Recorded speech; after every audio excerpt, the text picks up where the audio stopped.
और पिछले 12 घंटे के अंदर जो खबरें आई हैं वो इस ओर इशारा कर रही हैं कि अब ईरान पर हमला होना तय है। और जो मेरे पास खबरें हैं उसके मुताबिक टारगेट पर इस बार है इस्फहान, और हमले की बड़ी शुरुआत इस्फहान से हो सकती है, ईरान का वो न्यूक्लियर सेंटर जिसके अंदर एनरिच्ड यूरेनियम होने की आशंकाएं जताई जा रही है, संभावनाएं जताई जा रही हैं। देखिए 3 बैठक हुई, मैं आपको आज विस्तार से 2-3 मुद्दों पर बात करूंगा, लेकिन पहले 3 ऐसी बैठकें हुई हैं पिछले 12 घंटे के अंदर जिसपे ईरान पर हमले का प्लान तैयार हो चुका है। सबसे बड़ी बैठक हुई है ब्रेट कूपर और जनरल डैन केन के बीच। ब्रेट कूपर जो कि सेंटकॉम के चीफ है, जो हमले करती है यूनिट ईरान के ऊपर हमले करती है जो अमेरिकी सेना, सेंटकॉम जो है उसके चीफ, और दूसरे डैन केन जो chief of joint of staff है अमेरिका के। इन दोनों के बीच बैठक हुई है और हमले का प्लान लॉक कर दिया गया है कि कहां कहां हमले होने हैं। खार्ग आइलैंड पर, केशम आइलैंड पर कैसे हमले होंगे, इस्फहान पर कैसे हमले होंगे, क्या ग्राउंड ऑपरेशन होगा नहीं होगा, यह प्लान तैयार है। इसके अलावा दूसरी बड़ी बैठक होती है अमेरिका और इजराइल के अधिकारियों के बीच। इसमें नेतन्याहू भी शामिल थे और बड़ा प्लान तैयार हुआ कि इजराइल कैसे हमले करेगा, अमेरिका कहां से हमले करेगा, इसको लेकर प्लान तैयार हुआ। उसके बाद तीसरी बैठक होती है नेतन्याहू की अपने आर्मी के ऑफिसर्स के साथ, जिसमें यह प्लान तैयार किया गया है कि अमेरिका किस तरह से स्ट्राइक करेगा। और अब यह तय है, जो खुफिया एजेंसी जिस ओर इशारा कर रही है कि ईरान पर हमला अब तय हो चुका है। लेकिन इस बीच 2 बड़ी खबरें। देखिए आखिर इतना वक्त क्यों लगाया अमेरिका ने ईरान पर हमला करने को लेकर, एक बहुत बड़ा खुलासा हुआ है। जब ये जंग हुई, करीब 40 दिनों तक ये जंग चली सीज फायर के पहले, उस दौरान लगातार इस तरह की खबरें आई कि ईरान ने जो है वो अमेरिका के कई जेट्स गिरा दिए हैं। खबरें आ रही थी कि अमेरिका के 10 जेट गिरे हैं, फिर उसके बाद खबरें आई कि अमेरिका के 13-14 जेट्स गिर गए हैं। अमेरिका के अखबार, यूरोप के अखबार, हिंदुस्तान का मीडिया इस तरह के दावे कर रहा था कि 10 से 12 अमेरिका के जेट गिरे हैं। उस जंग के बीच में एकमात्र हिंदुस्तान का यह पॉडकास्ट चैनल, मैंने यह दावा किया था कि 25 से 30 अमेरिका के जेट तबाह हो गए हैं। आप मेरा वीडियो उठा के देख लीजिए, मैंने डंके की चोट पर यह दावा किया था कि अभी आप 25 से 30 गिरने की बात है, लेकिन जब यह जंग खत्म होगी उसके बाद जो आंकड़े आएंगे उसको सुनकर आप हैरान रह जाएंगे। और कल अमेरिका की कांग्रेस, मैं अब किसी एजेंसी की बात नहीं कर रहा हूं, अमेरिका की संसद की एक फैक्ट फाइंडिंग कमिटी जो थी, जो रिसर्च कर रही थी, उसने यह बात कही है कि अमेरिका के 42 जेट, 42 जेट्स ईरान ने तबाह किए हैं इस जंग के बीच। यह दावा अमेरिका की संसद की वो कमेटी जो है वो कर रही है। रिसर्च सर्विस रिपोर्ट जो है उसमें आई है। देखिए खबर क्या है, देखिए US congressional research service report acknowledged that 42 American aircrafts were destroyed और damaged during the war on Iran. America की संसद की जो कमिटी है, रिसर्च सर्विस रिपोर्ट जो दे रही है, इसमें यह दावा कर रही है कि 42 जेट अमेरिका के जो है वो हिट किए ईरान ने, और एक्चुअल नंबर इससे भी ज्यादा हो सकता है। मैंने आपको कहा था, देखिए बड़ी सारी चीजें ऐसी होती हैं, जब आप जंग में किसी चीज का एनालिसिस करते हैं तो आपको बहुत सारी चीजों का डेटा अपने पास रखना पड़ता है। रडार्स पर कितने प्लेन फ्लाई किए हैं, कौन से सेंटर से फाइटर जेट टेक ऑफ कर रहे हैं, F-16 कहां से टेक ऑफ कर रहा है, F-35 कहां से टेक ऑफ कर रहा है, किस जगह पर ईरान के अटैक्स ज्यादा हैं, कौन से बेसिस पर जो है अटैक, ये सब एनालिसिस करने के बाद इस तरह के जो दावे हैं मैंने रखे थे अपने पॉडकास्ट में कि 25 से 30 जेट ऑलरेडी हिट हो चुके हैं अमेरिका की, और ये संख्या बढ़ सकती है, और ये इस बात की मुहर है, अमेरिका खुद इस बात को मुहर लगा रहा है। बड़े सारे लोगों ने सवाल उठाए मुझ पर कि आप जो बात कह रहे हैं ये आप एग्जैजरेशन कर रहे हैं, बड़ा चढ़ा के आप बता रहे हैं, अमेरिका इतना पावरफुल देश है और ईरान कैसे उसे हरा सकता है, इतना नुकसान कैसे पहुंचा सकता है, आरजीसी के दावे गलत है, इस तरह के तमाम आरोप मेरे पर लगे। लेकिन आज अमेरिका की संसद की ये कमिटी कह रही है कि 42 जेट हिट हुए। खबर एक बार फिर सच साबित हुई। जब ये जंग शुरू हुई थी तब भी ये सवाल उठते थे कि आप जो है ईरान को बढ़ा चढ़ा के दिखा रहे हैं, आप ईरान कैसे मुकाबला करेगा अमेरिका। मैंने तब भी कहा था, बार बार मैं ये बात रिपीट कर रहा हूं कि शाहिद ड्रोन और ईरान की मिसाइल्स बेहद घातक साबित होंगी, और देखिए वही हुआ। और अब ये एक और दावा साबित हुआ है 42 अमेरिकन जेट्स का। दूसरी बड़ी खबर, ये तो अभी अभी की बात है, ज्यादा पुरानी नहीं है। यूएई के न्यूक्लियर सेंटर पर, न्यूक्लियर प्लांट पर अबू धाबी में हमला होता है। इस हमले के बाद अगले दिन मैंने आपको वीडियो बनाया था, आपको याद भी होगा, अभी 2-3 दिन पुरानी ही बात है।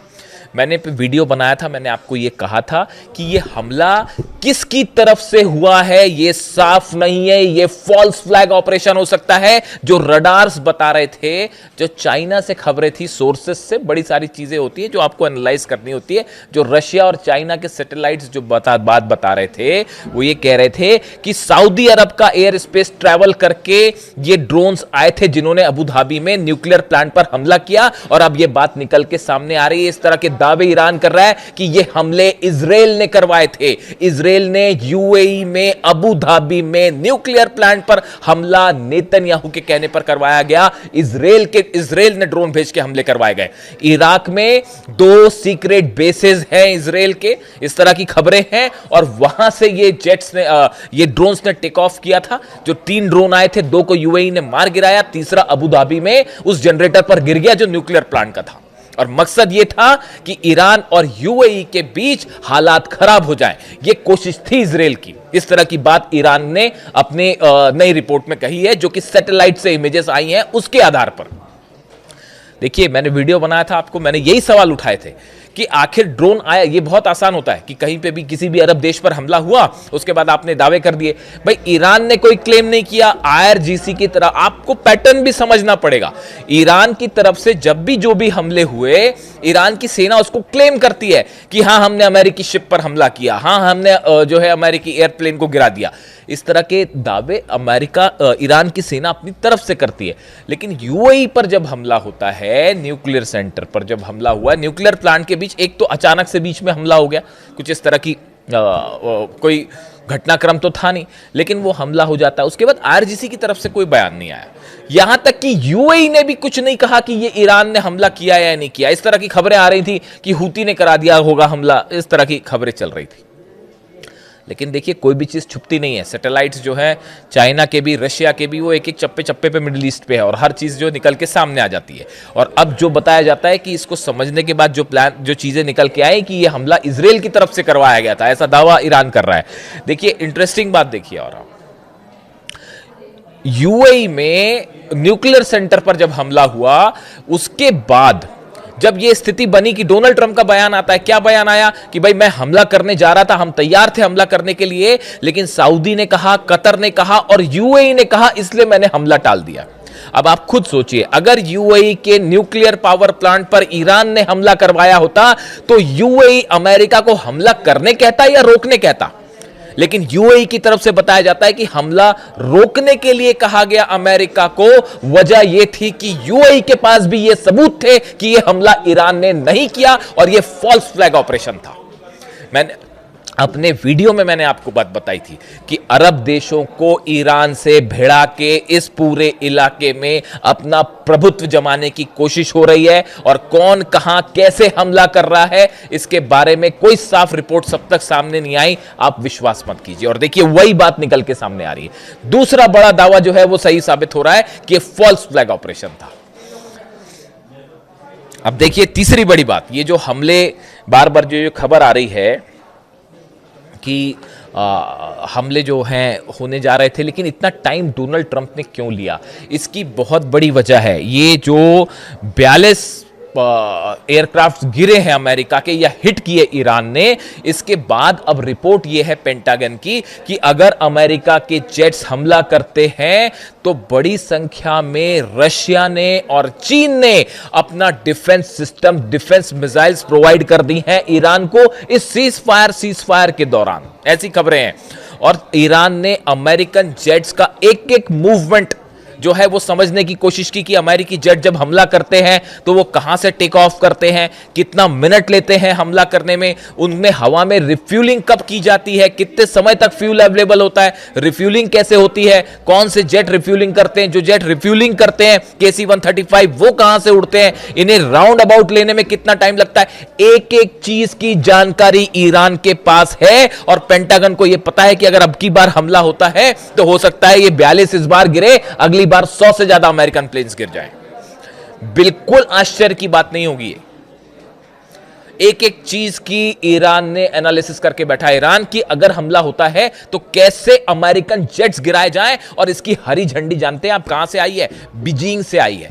देश के दो शक्तिशाली नेताओं की बैठक होती है, पुतिन और जिनपिंग की। उसमें विस्तार से बात हुई है कि कैसे अगर अमेरिका ने हमले किया है तो अगर हमला करता है अमेरिका तो कैसे इस बार डोनाल्ड ट्रंप की एयरफोर्स को तबाह करना है। इसका प्लान बीजिंग में तैयार हो चुका है। देखिए, मेरे पास कोई सोर्स नहीं है इस बात को प्रूव करने का। मुस्तफा खामेनी की बताया यह जाता है कि पुतिन और जिनपिंग ने इस मीटिंग के बीच में मुस्तफा खामेनी को फोन लगाया गया और यह तय किया गया है कि आगे क्या करना है। संभवतः एक खबर बाहर आएगी तो उसके बारे में हम डिटेल में ऑथेंटिक जैसी ये खबर सामने आ जाएगी तो बात करेंगे।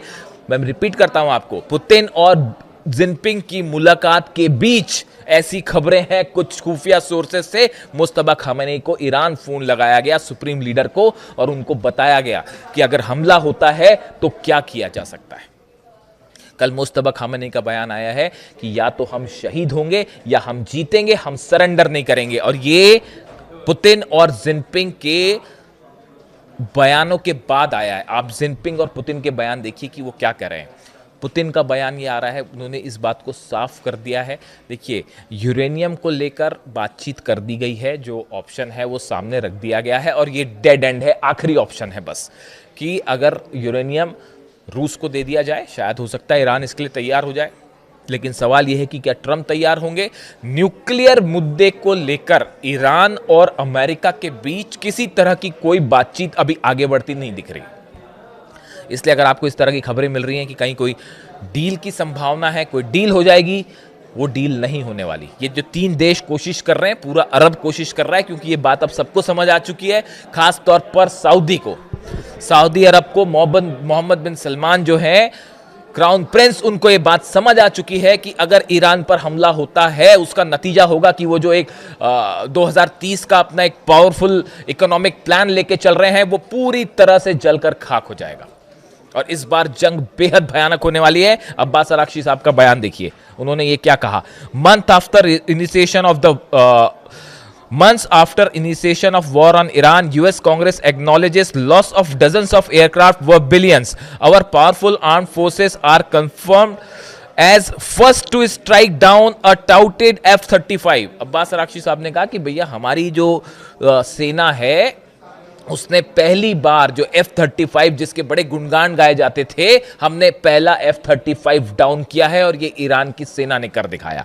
इसके साथ ही उन्होंने कहा, with lessons learned and acknowledge we gained return to war with features में मोर सरप्राइजेस। उन्होंने कहा कि आने वाले समय में हम और बड़े सरप्राइजेस दे सकते हैं।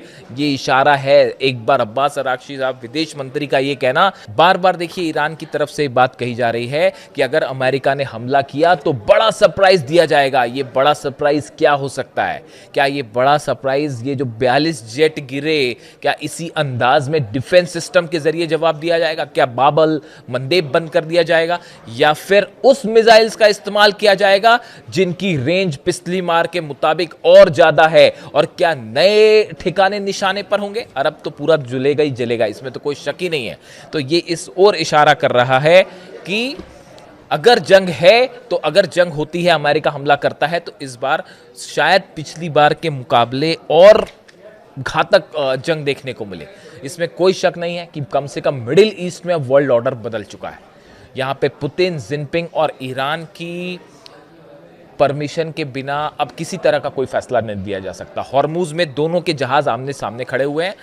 ईरान ने ऐलान कर दिया है कि पूरे हॉर्मूज पर अब हमारा अधिकार होगा। पहले तो हमने छोड़ रखा था, यहां से इंटरनेशनल एरिया छोड़ रखा था जहां से जहाज निकल रहे थे, लेकिन अब यहां से कोई भी जहाज हमारे नियमों के मुताबिक ही क्रॉस होगा और जैसा ईरान की सेना चाह रही है उसके मुताबिक ही क्रॉस होगा। बात नंबर 1। बात नंबर 2, जेडी वेंस का एक बयान आया है। जेडी वेंस ये कह रहे हैं कि अगर ईरान के पास परमाणु बम आ गया तो और देश भी परमाणु बम बना लेंगे। जैसे सऊदी अरब कहता है कि अगर ईरान ने किसी तरह का कोई एक्सप्लोजन किया तो हम भी फौरन करेंगे। यानी हकीकत यह है कि पूरे मिडिल ईस्ट में इस समय एक तरफ डोनाल्ड ट्रंप है और इजराइल है और दूसरी तरफ अरब देश हैं जो कि हमला करने के पक्ष में नहीं है, और तीसरी तरफ जो है ईरान है, रूस है और जिनपिंग है। और इन तीनों का पलड़ा बहुत भारी है इस समय, और किसी भी तरह का हमला डोनाल्ड ट्रंप के लिए बड़ा नुकसानदेह साबित हो सकता है, खासकर उनके मिड टर्म पोल्स के लिए जिसमें उनकी हार तय मानी जा रही है। कल तो ये प्रस्ताव भी उनके खिलाफ जो है पास हो गया सीनेट में, और कई रिपब्लिकन सांसद जो है उन्होंने अगेंस्ट जाके वोटिंग दे दी, जो कि लिमिट करते हैं अमेरिका के राष्ट्रपति के अधिकारों को। यानी कुल मिला के हालात ये हैं कि एक तरफ जंग की बड़ी तैयारी पूरी हो चुकी है और इंतज़ार सिर्फ इस बात का है कि क्या आखिरी वक्त में किसी तरह का जो अरब देशों की तरफ से कोशिश हो रही है कि कुछ बातचीत शुरू की जाए या किसी डील तक पहुंचा जाए, क्या मामला उस दिशा में जाएगा, या जैसा ईरान कह रहा है कि या तो शहीद होंगे या जीतेंगे। जो अपडेट होगा आप तक पहुंचाऊंगा। Thank you so much.